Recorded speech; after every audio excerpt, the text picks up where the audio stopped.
welcome to Inquiring Minds. My name is Doug and I'm back with another fountain pen video, this time comparing two very similar pens. I reviewed the Eureka Peak fountain pen previously, and they generously sent me another one of their pen models, the Asymmetry Diamond, in this beautiful ebonite that looks like rosewood. Around the same time, I was at a Calgary Pen Club meetup where Stephen Brown's main man and our pen club's Grand Imperial Poobah, Murray, loaned me this beautiful Wancher World Trees Ebony fountain pen. Now you folks in the UK will have to control yourself throughout this video because I will probably be saying the name Wancher several times and don't want any shenanigans or sniggering going on from the peanut gallery. Clear? What's a wanker? I'm a visual learner, so that's very helpful. Thank you. Don't make me separate you. Oh, sorry. That was harsh. You're already separated. Oh, snap! Well, just behave yourselves. Who can tell me why Jem cries when the hole in the tree is filled with cement? Because she's a crybaby? Get out. We're here to learn. These two pens are very similar in shape and color. The Eureka is ebonite and the Wancher is ebony. So the Wancher has wood. Who has wood for my sheep? Come on, I just want wood. Why are you making it so hard? And now that I have some wood, I'm going to begin the erection of my settlement. He's got to be doing this on purpose. Yeah, and before I lose my audience completely, let's get on with it right now.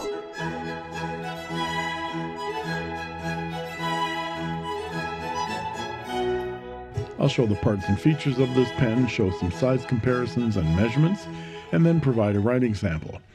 And then I'll talk about what I like and what I don't like so much about this fountain pen. Thanks go out to Sang-Young Shen, who goes by the name of Dave, of Eureka Pens for providing this pen for review.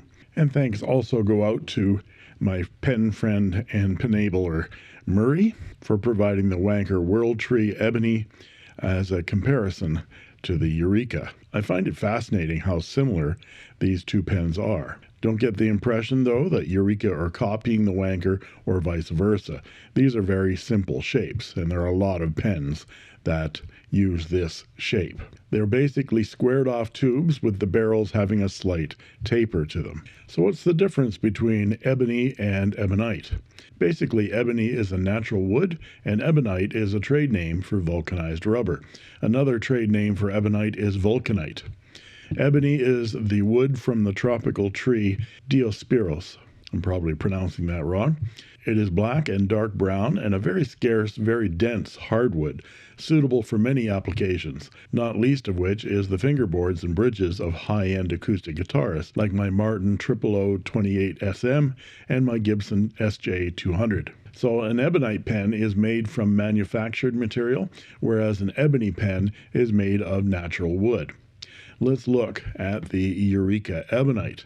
This model is called the Asymmetry Diamond Dodecagon cap, and the whole pen weighs about 21 grams. From the top we see the flat finial, which has the Eureka logo of a light bulb turning on. This is a symbol of the word Eureka, which is Greek for I've found it or I've discovered it, which was shouted by the Greek physicist Archimedes when he discovered the principle of displacement.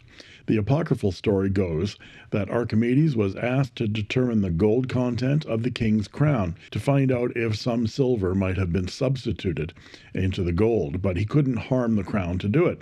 While he was working on the problem, he got into his bath and noticed the water level rise, and then had the inspiration that the crown's density could be measured by how much water it displaced. He jumped out of the bath and ran through the streets of Syracuse naked, yelling, "Eureka!" He had discovered displacement. That's not how it happened, but it's a good story, like Newton's apple. And it's a nice logo for the light bulb of inspiration that symbolically goes over the head of someone with a bright idea. And I think our friend Dave at Eureka has many bright ideas. The top finial also shows the 12 sides which give the pen the name Dodecagon. There is no clip, but the diamond facets on the cap tend to keep the pen from rolling away on my desk. The cap is straight and the diamond facets catch the light nicely, making it very attractive. There's a small step down to the barrel, which is straight to about here, where it tapers down slightly to a flat bottom. The barrel nicely shows off the red and black figuring of the Ebonite, which simulates the look of rosewood. I have another pen that resembles rosewood in ebony as well. This is my Leonardo Momento Zero Grande Masterpiece Rosewood. The Leonardo is a lot shinier because the Ebonite has been polished to a high luster, whereas the ebony on the Eureka has been left in its rather natural state. But Dave suggests you can use baby oil and a soft cloth to bring out the shine and protect the surface. Ebonite is slightly porous, and that's why it works so well on feeds. And here you can see that the barrel has begun to shine up naturally from the oils in my skin, as I've written with this pen for over a month now. I polish my Ebonite Leonardo quite regularly, as Ebonite tends to go dull as it oxidizes and requires polishing to keep it shiny.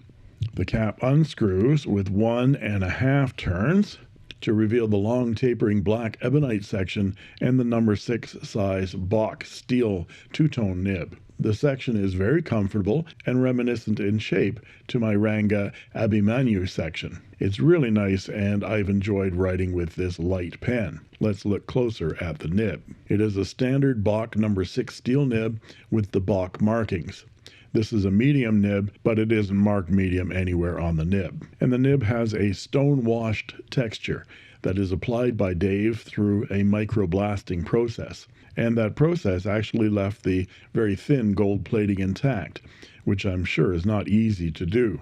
I really like the look.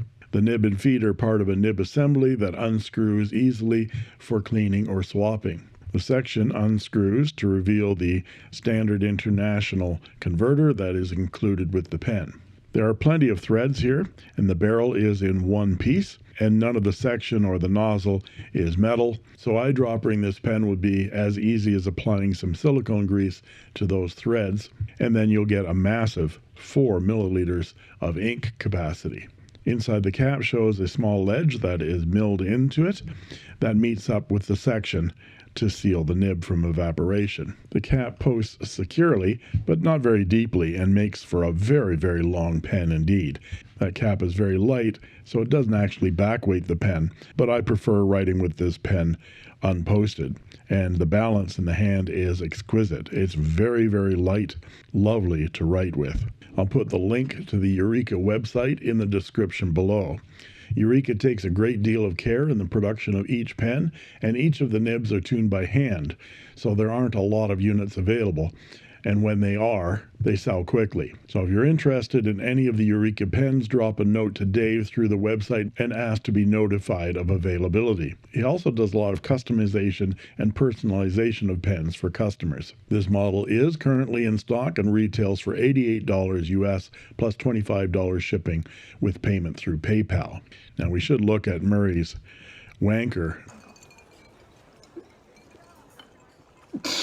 pen as well, the Wancher World Tree Ebony. It's a solid ebony wood fountain pen that has essentially the same basic shape, a flat cylinder cap and barrel, and the barrel is slightly tapered. The Wancher is slightly shorter than the Eureka, but the cap posts very deeply and very securely and makes the pen nicely balanced in the hand, both posted and unposted. The Wancher does have a more standard size and shape section, but it is enamel painted metal, as is the thread insert for the barrel. It has an international converter and a Jovo number 6 size steel nib. In this case, it's a 1.5 stub. In this configuration, this pen sells for $137 US. There is a 925 silver clip option, as well as 18 karat gold nib options that raise the price of this pen to $356 US. And now let's look at some size comparisons. And here is the Eureka Asymmetry Diamond Ebonite with a Wancher World Tree Ebony, a Leonardo Momento Zero Grande Masterpiece, a Ranga 4C in red Ebonite, and a brand new Hongdian D5 Year of the Dragon. which has some kind of wood on it. Now let's look at them posted. And here they are posted. You can see that the Eureka, the Ranga, and the Hongdian are all almost unmanageable when they're posted, so I don't consider them posting pens. But certainly the Wancher and the Leonardo are at least manageable in the hand when they're posted. Now let's look at them unposted. And here they are unposted. All of these nibs are number 6 size steel, except for the Leonardo, which is a 14 karat gold, number 6 size La Fenice nib. Now let's look at some measurements and I'll be back with a writing sample.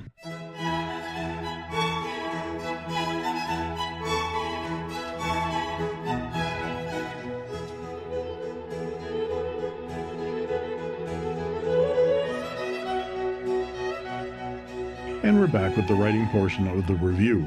This is Clairefontaine 90 GSM paper, and this is the Eureka Asymmetry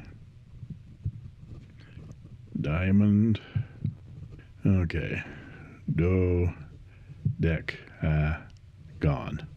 I think that's correct.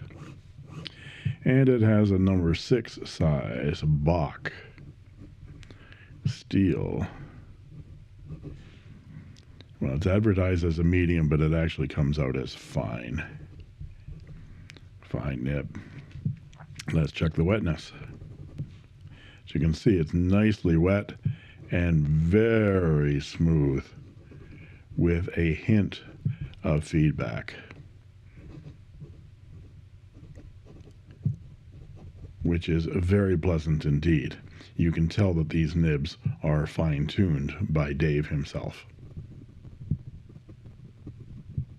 And the ink today is diamine oxblood, which I think is an excellent match for this red and black ebonite. And as for some line variation, yeah, you can push out a little bit of line variation on this nib, but you have to push it. And the line it makes is 0.5 millimeters, which makes it a Western fine or a Japanese medium on my Richard Binder line width chart, which you can find linked in the description below. Dave says that because he takes stock Bach medium nibs and grinds and tunes them individually, they'll run a touch thinner than the stock medium nib, which is what I'm finding here at 0.05. So you'll probably find a stock Bach medium nib running about 06 or 07. And for our quote,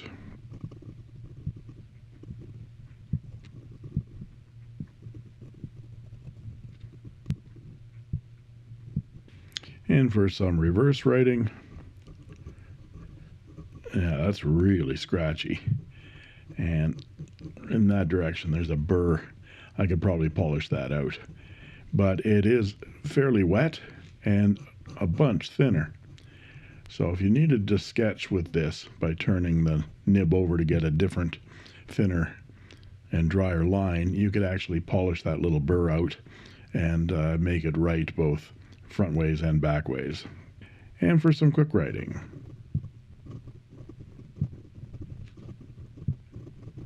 no worries whatsoever. Very responsive feed. So what do I like and what do I not like about this fountain pen? Well, the pen's so light and comfortable in the hand, and the Bach nib is so well tuned, wet and smooth, that it's really a delight to write with.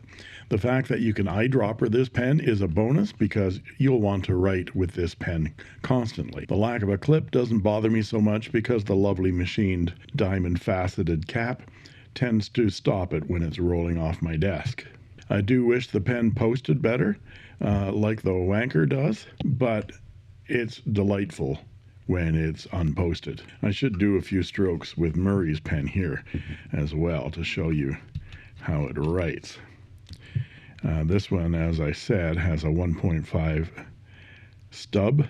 It was open for a while, so let's get it writing. There we go. This is a Wancher World Tree, Ebony. And I've been writing with this pen for a while as well. And once it gets flowing here, I had it open for the size comparison, and the nib dried out. There we go.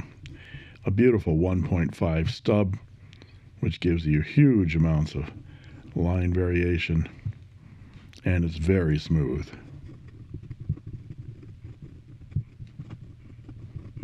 It really gives you writing some character like a paintbrush. And thanks go out to Murray for the loan of this pen for comparison with the Eureka. And thanks go out to Sang-Young Sean, Dave. Who? Dave, man, open up! Dave? Yeah, Dave. Dave's not here. Of Eureka Fountain Pens for providing this lovely pen for review. Check out his website for detailed information on his products and his many experiments with materials and techniques. He has several very interesting articles on his processes that are fascinating reading for pen nerds like you and me. And there you have it. If you like this video, please like and subscribe, and don't forget to ring that bell to get instant notifications whenever a new video is posted. You can also join as a member of my channel for only 99 cents a month, and I guarantee I'll answer your comments in the comment section, and you'll get cool emojis, badges, sneak peek unboxing videos, as well as early access to all of my videos the moment I post them. And that just leaves it for me to say thank you for watching.